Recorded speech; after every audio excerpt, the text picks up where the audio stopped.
Assalamualaikum warahmatullahi wabarakatuh.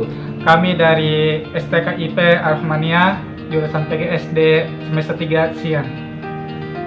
Perkenalkan, nama saya Muhammad, lahir di Depok, tanggal 16 bulan September tahun 95. Nama saya Tika Amarul Husen, saya lahir di Bekasi, tanggal 5 Mei 2002.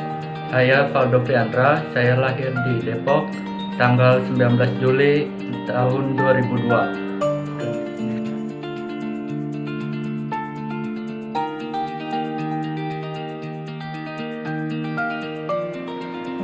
Alasan saya masuk PGSD Arahmania yang pertama adalah saya menyukai anak kecil, saya suka belajar sama mereka. Dan sebelumnya juga saya pernah ikut teman saya ngajar di salah satu sekolah, ini di terminal, dan saya ingin mendalami bagaimana sih cara belajar menjadi seorang guru SD. Terus yang kedua juga termasuk biayanya juga terjangkau bagi saya gitu. Jadi alhamdulillah saya bisa masuk di Arahmania jurusan PGSD. Kalau alasan saya ingin masuk jurusan PGSD karena saya tertarik dengan PGSD dan kebetulan di Arahmania ada program studi PGSD, jadi saya masuk PGSD Arahmania. Dan teman kakak saya juga alumni situ, jadi saya direkomendasikan untuk masuk PGSD Arahmania. Alasan kenapa saya kuliah PGSD Arahmania, yang pertama, rumah ke kampus jaraknya sangat terjangkau. Yang kedua, saya ingin menambah ilmu di PGSD. Yang ketiga, saya ingin menjadi PNS.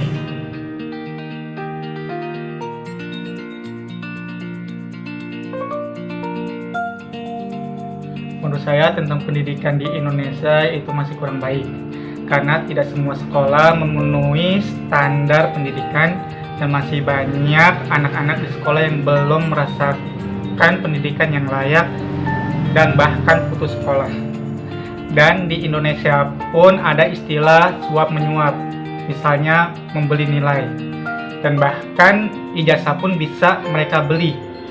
Di Indonesia sangat banyak sekolah yang tidak layak untuk dipakai sebagai tempat belajar atau untuk melaksanakan proses pembelajaran, karena tidak adanya bantuan dari pemerintah setempat. Pemerintahan di Indonesia juga kurang memperhatikan sekolah-sekolah di pelosok-pelosok tertentu negeri yang kita cintai ini, dan keadaan ini sangat memperhatikan di Indonesia untuk saat ini.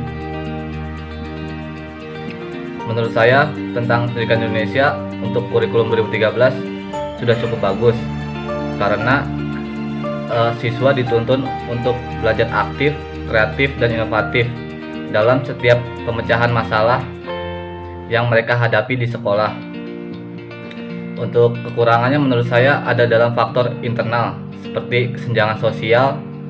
Contohnya banyak orang tua yang masih kurang mampu untuk membiayai anaknya sekolah, dan juga pendidikan Indonesia masih kurang merata, seperti kualitas guru yang masih sangat rendah. Menurut pandangan saya tentang pendidikan di Indonesia belum sepenuhnya merata. Contohnya guru-guru yang terampil dan berkualitas. Guru-guru yang terampil dan berkualitas hanya ada di perkotaan saja, sedangkan daerah-daerah pedalaman sangat sulit untuk mendapatkan guru-guru yang terampil dan berkualitas. Dan sarana dan prasarana belum sebagian memadai. Sarana dan prasarana di perkotaan sangat mudah didapatkan, sedangkan daerah-daerah pedalaman sangat sulit untuk didapatkan.